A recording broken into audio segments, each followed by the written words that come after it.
Hello, Bonnie. Hello. There we go. Sound a lot better. Oh, good. Yeah. Sorry, I don't know why my WhatsApp doesn't ring. I just have to actually open the app. Hey, I'm good now. If you want to go, let's just start the podcast. Let's do it. Bonnie, thank you so much for just calling in. I don't want to eat up too much of your time. I know we're in the middle of Yeah. All I have is time. It's fine. but speaking of the pandemic, how are you guys doing? We're doing really well. We have a lot of space. We have a house with a really big backyard, so we've been doing a lot of yard work, and we can move around. A lot of people I know in New York have very small spaces. I feel bad for them. It's much harder, I think, than where we are. And one thing about this pandemic, I want to just I got a chance to, I guess, ingest a lot of content lately, and that's where I sent you that email. I listened to Bird Calls, and I love it. Just to be quite honest, normally when I do interviews, I usually have a set of questions, but I have been a fan of yours and Rich since the early O&A days. Since Oh my gosh. and I So listen. funny. Those fans are still around, man. It's like that's like an era that people, I don't know. It's like a cult. It really is, because it's like you were a part of this moment in history, a part of this club where it's just like I like stuff like Whack Bag. I hear now, and and that got to be what, going on 20, 25 years old. I first did O&A 15 years ago, I think. So I don't know how long it was around before that. But yeah, because when I got to New York, because I was in LA, and when I got to New York, I didn't know who O&A was even. I was just like, oh, radio. I didn't think that highly of it, And then Rich started bringing me into the radio with him, and yeah, it was kind of crazy how like rabid those fans were. And I was right with them. I mean, Yeah. Yeah. now I mean, people still try to drum up, drama from those days and stuff. It's pretty fascinating. I mean, you really can't. It was just you were there, you loved it, good, bad, or indifferent, and you just kind of moved on. And but that was my whole point for saying that. I've been a fan of yours since then, and I listened to My Wife Hates Me and your podcast with Rich Voss, and the deal is normally I have like set questions, Yeah. but when you're a fan, you are like in this rarefied air because I already know the answers because I have been listening the entire time. You probably know them better than I do. But one good thing about I guess I got a chance to listen to Bird Calls during this pandemic, and it was a great break. And you are still one of the quickest, sharp-witted comics that I've grown to know and love. And I'm curious, Thank you. what made you want to put it out now? Well, I've never put an album out, and I've made a lot of albums. I'm just one of those people that's always like, oh, it's not quite right, it's not good enough, And this company, Howl and Roar, approached me and said, you should make an album. And I was like, I've tried before, and I just never do it. And for some reason, I guess because I had a company doing it, I just followed through for the first time ever. And I filmed it in January, and then we had, made the date for it to come out March 20th. Of course, we didn't know what was coming. And then there was some talk of like, should we still release it? It seemed weird to be promoting something during a pandemic, but the date was there already, so it was like, okay, people need something to listen to, I guess. No, realistically, we do, because I mean, I'm doing the stuff. I'm here with my wife and my son, and I'm trying my best to still be a good, loving husband and father. But I gotta be honest, they're getting on my nerves. We're getting on our nerves too. I mean, all three of us. We need some social distancing in the family. Oh yeah, I mean It's a lot. like if I have to watch Trolls World Tour one more time, Oh my gosh. Well, and how old is your son? he's 7. Oh, okay. Yeah. Yeah. Well, at least he's old enough that he can kind of a little bit play by himself sometimes. I mean, I know people who have like really little kids and it's like, hands on all day long. It's a lot. But there is, yeah, and it is, and he's 7, and they're having this. He's bordering that line between cute and annoying now. Yeah. Yeah. Right. Or he should. It's like, before when he would do bad things, it was so charming and sweet. And now you're just like, okay, enough. Exactly. So I'm curious. Look, I hate to bury the lead here. I am, like I said, I am a fan. All right. I listened to the last episode of your podcast. I'm curious. I have a few boss questions, if you don't mind. Sure. Um, how, by the grace of God, he's still alive during this pandemic?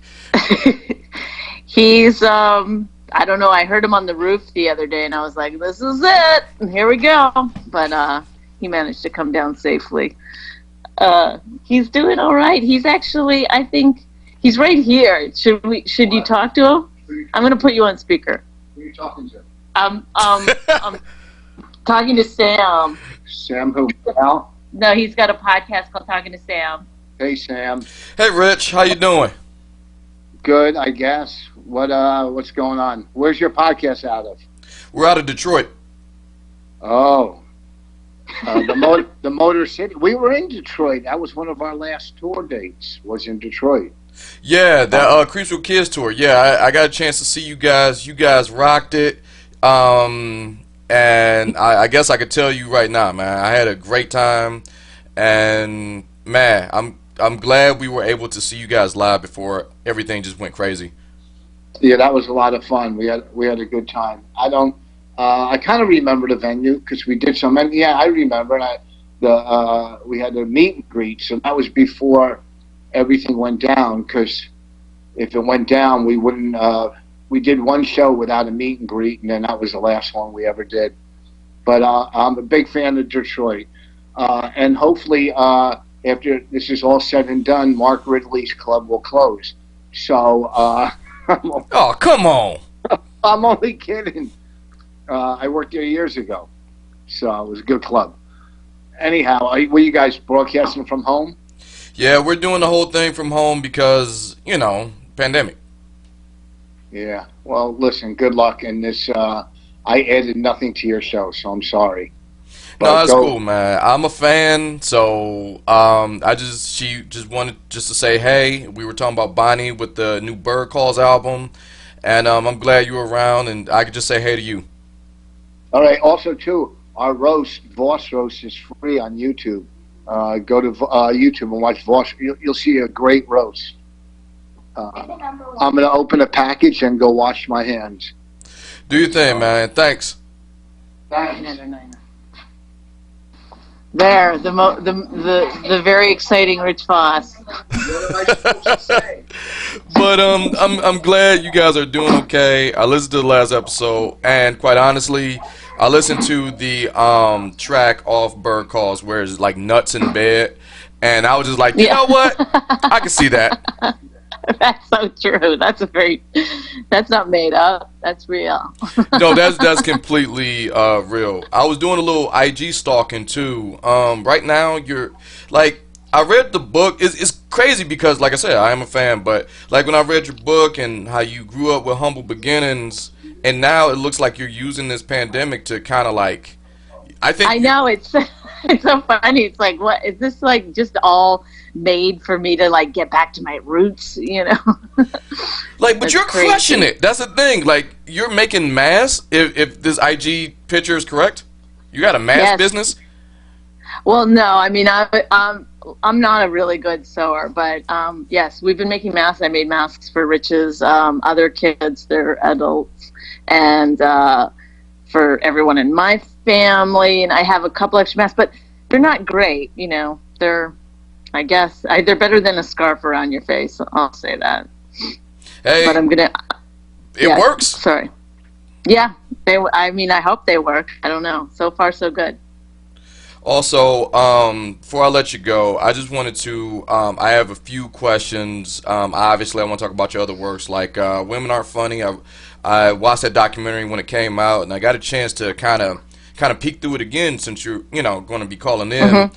And I'm curious, do some of the stuff that you tackled in the documentary way back when, does does that still happen, or have people kind of lightened up a little bit more with female comedy?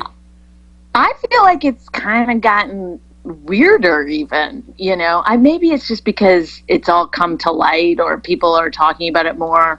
It's or maybe women aren't putting up with so much shit. I have no idea, but it still feels very relevant. The one thing I love about that documentary is it really, like, you love the O&A days. I mean, it captures that. It's like a moment in time. We go into the O&A studios. We talk to a lot of those comedians. Um, that was like such a gift to be able to do that documentary, because there was we had nobody telling us what to do. We just made this thing that we wanted to make without having to answer to anyone. It was pretty great. It's very rare in this business that you get to do that. So I feel lucky that we have that. I mean, it still works. It's still relevant. But I was always curious because I always thought. I mean, I didn't necessarily think. I mean, like, I love women comedy. I just like comedy in general. I don't care where it's coming Right. from. Right. But it's unfortunate that people still think that way, or like how you say, it's getting a little bit worse, or I would think that would be the wake up call that people would need. I think at the time when it came out, there was some criticism that we had, that it wasn't necessary, that women were already equal and the same. And now we realize, like, that's really untrue. That especially like with stuff like pay equality, there's a huge pay gap still in stand up, as is like a lot of different professions, and women are still sort of treated worse, I guess, in terms of like the Me Too movement. A lot of it sort of was comedy. Why is comedy ground zero for that movement? It's kind of crazy, when you think about it. But I don't know. I watched Louis C.K. special, and I really liked it. And then now I'm reading Woody Allen's autobiography. So I don't know. Maybe I'm not a good feminist. No, I mean, like that. I think that to some degree makes you more of a feminist. If that's weird, because not only are you reading and you're support, or first of all, you're supporting your friends. I don't know Right. how you're supporting your friends and I guess colleagues, if to put it like that. Yes. Right. Right. But in the same token, my whole definition of feminism is choice. You know what this person was about, and you chose to still watch the special or read the book. It's your choice that you want to do that. Just like it's your choice not to put up with it if you were on the other side. So there you You go. know what? That's a great way to put it. It's yeah, because I do feel like sometimes you're kind of putting this, in this category where it's like, you're politicizing everything you do. So if I watch Louis C.K. special, then suddenly I'm pro. I'm like, somebody called Kurt Metzger once the pro rape comic because he stood up for someone. It's like so crazy that you would, just for watching or ingesting some kind of artwork, that you'd be on the side of rape. That's you exactly know what it is. Like, I like Kurt, and he makes some jokes, but the whole point of comedy is to take that thing that isn't that funny, find the funny in it, and make it hmm funny. That's the whole point. Yes, I agree totally. And To that will make be it to make it less powerful. you know that's what makes it uh, powerful, and quite honestly, that's going to be the smartest thing I say all day. you're very deep. I had no idea coming into this how deep you would be. Yeah, I didn't think I was going to be either. So, I love it. but Bonnie, before I get out, and this is totally a fanboy question. Like I said, I can't follow that up with anything smarter. Total fanboy question. I have been looking for this, and but will we ever get a chance to see the vehicle? Anything boys can do? I keep thinking I should put it on YouTube at some point. I'm going to revisit that. I'll talk to the executive producer today, and I'll ask her because there's other that thing did get paid for by other people, so I do have to answer to some people. But it's so good and it's so funny. Nikki Glazer is amazing in it, and I always made it hoping somebody would want to make a feature film out of it, and there's been a few little bites. So maybe if I put it online, somebody will see it and want to do it. We'll see. That's cool. I mean, like the trailer's great, and I know you guys were shopping around the festivals before all of this stuff happened, and Yeah. then now is like, okay, so what do we do now? Because quite honestly, I just wanted to see it. I mean, especially now since everyone's is ingesting all forms of content. So You know what's so interesting about this pandemic? It's like every day I go check for movies on Netflix and on iTunes, and you're like, please somebody give me something that I can watch here. It's like I've never put such stock in other people before. It's like you suddenly are so grateful for people making entertainment. and that is the sentiment that's been keeping this podcast rolling for 10 years. Yeah. But Bonnie, I want to thank you so much. We're wrapping it up. You just give us a few moments. Obviously, the album is called Bird Calls. I'm gonna put this on all of my socials so people will check it out. But speaking of socials, what are yours? Go Bonnie McFarlane, plug away.